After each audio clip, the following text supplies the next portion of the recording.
So you're worried about a ban list, and you come to old Papa Robbie to ask me what I think is a safe pickup. Don't worry, Duelist. I got your beautiful faces. Make sure you guys slam that subscribe button so you don't miss out. Of course, always like the video. And today we're going to be talking about 5 things that I think you guys can pick up right now and at least be a little bit more safe in worry, or not worrisome, and what's to come. All right, let's dig on into this, shall we?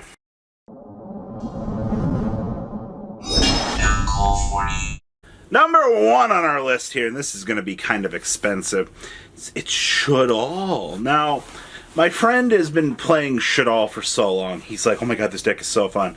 I'll be honest with you guys, I don't think they're going to hit Winda on this list. If they hit Winda on this list, I don't know what they're doing. They're like 100 years too late. The downside to this is what? So you got to pick up 3 Shaddoll structure decks, which those are like $20-some a piece. Schism. I guess they could hit Schism on the list. That doesn't make any sense to me, but okay, Konami, you've done weirder things, I guess. So we could. So what? Like 2 Schisms, if that. You could play 1. So like, if you really want to, if you're like, oh man, I got VW right now, I'm scared. Like, Shaddolls, man, like, they're budget. Alright, like, okay, well, they're not truly budget, but Winda Turbo is very nice. I don't know if you guys, like, keep up with some of, like, more rogue decks, but, like, if you want to, like, get cheesy, you could play the Dogmatica package in there. I don't recommend, like, spending large amounts of money on that. But approaching it from the standpoint of Winda, friends, slowing down the pace of the game,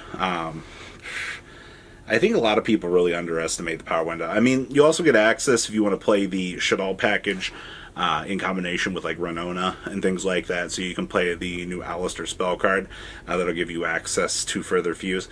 There's also that weird list out of the UK extravaganza. It was like, what, 15, 18 polymerizations in a deck?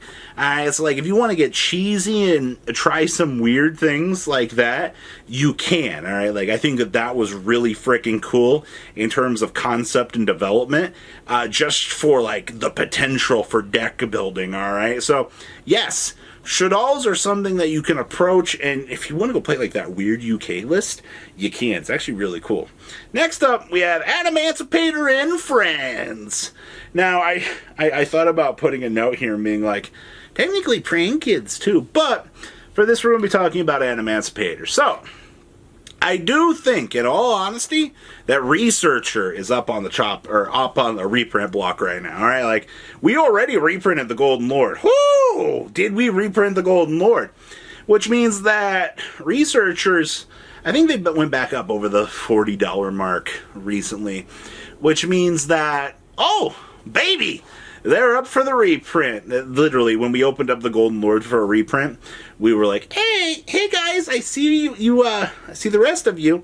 So with that being said, though, Adamantipator still were, actually, you can play pure Adamantipator, which does the old same thing that the old rock deck used to do, which was just standard link play. Actually, they're both just standard link plays.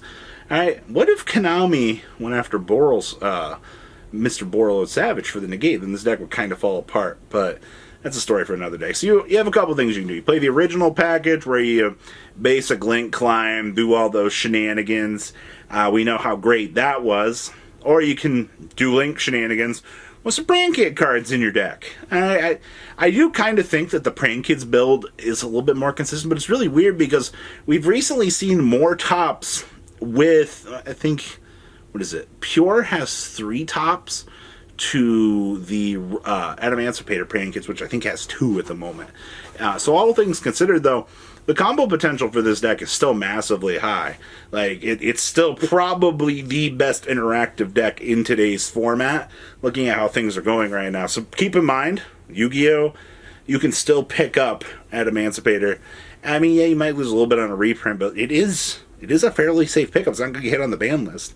Next up on our list here is Salaman freaking great. Oh, man. Now, the biggest thing that you could get with this right now, you're not going to lose anything on a ban list, all right? Don't worry, all right? Konami's not taketh this list from you. you can only getteth backeth this list. So the potential for this deck is actually insane right now, because you can get Mirage Stalio back. Alright?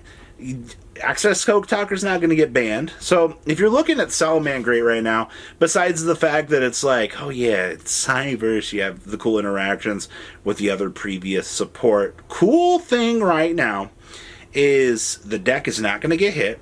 There is a chance the Mirage Stalio could come back on this list. Fingers crossed, alright? Like, I don't particularly think that Mirage Stalio is going to come back. I know a few people right now are like, ooh, Robbie said Mirage Stalio could come back.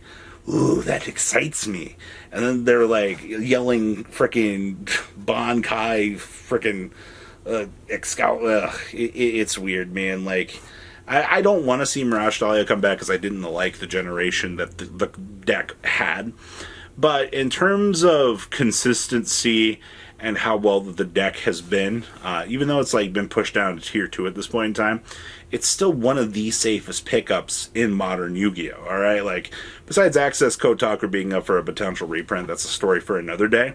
Honestly, like, Mirage Stalio, you flip the coin with this. You go, alright, solid. Mirage Stalio comes back. Alright, cool. Dex goes up like, what, half a tier? You sit at like 1.5, you can still do things. Stalio doesn't come back, you're still a very solid tier 2 deck in my opinion. No loss, right? None? Right? None? So that's something to keep in mind. Next up on our list here is the TriBrigade engine. Now I say that because I almost wonder if Konami's looking at the portion of Bird Up going, Monarch is a freaking powerful card. Alright.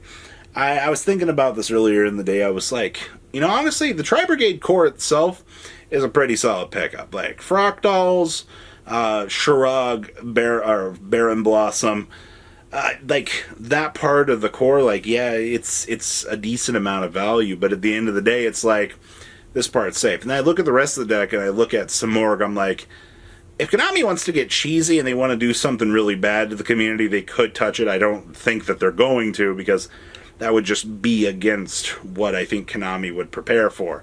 So with that being said, though, TriBrigade is getting more support. All right, this is one of the cool ones here, because as we look forward to Lightning Overdrive here, you get a cool little Link monster. All right, a Link 2 that can search for your frickin' spells and traps in TriBrigade. You know what that means? We got more potential than just being a deck that you pick up to try to avoid the ban list, alright?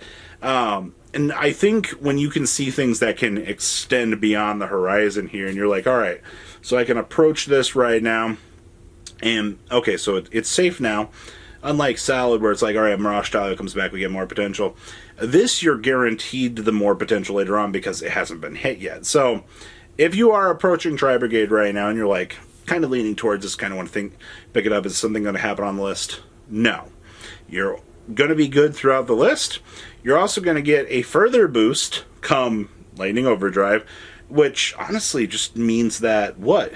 It's a better pickup right now. So I think that is something massively worth considering right now. Now, the safest overall pick right now is Monarchs, baby. You don't need to spend money on an extra deck. No siree.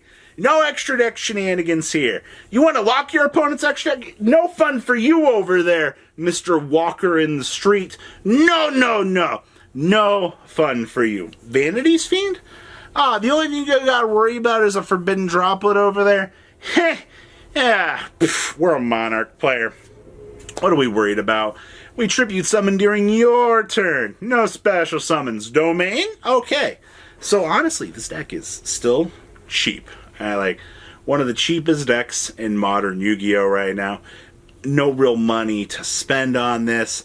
Literal cents on the dollar, baby, for this deck. So, with that being said, though, I think that the cheapest overall pickup right now, and the safest, is Monarch. Granted, you lose to Imperm, you lose to Droplet, you lose to Lightning Storm, you lose to everything big, but for a local level deck, it really does meet all of the criteria for what you're looking for as a player. So, keep that in mind, that I think Monarch's probably going to be your best overall pick for this video. So that being said, guys, make sure you guys smash the ever-living crap out of that out of that subscribe button. We're on our way to 90,000. I'm super excited, and I love each and every one of you guys. All right, I do another piece of the heart, but I have my phone in my hand. So see your beautiful faces back here later on in the day for some more cool, awesome content. Peace out, guys. Have a good one. Thank you, patrons, for making the ride never truly end. Without you guys' support, well, I would probably be doing Truffle Shuffle videos for a living.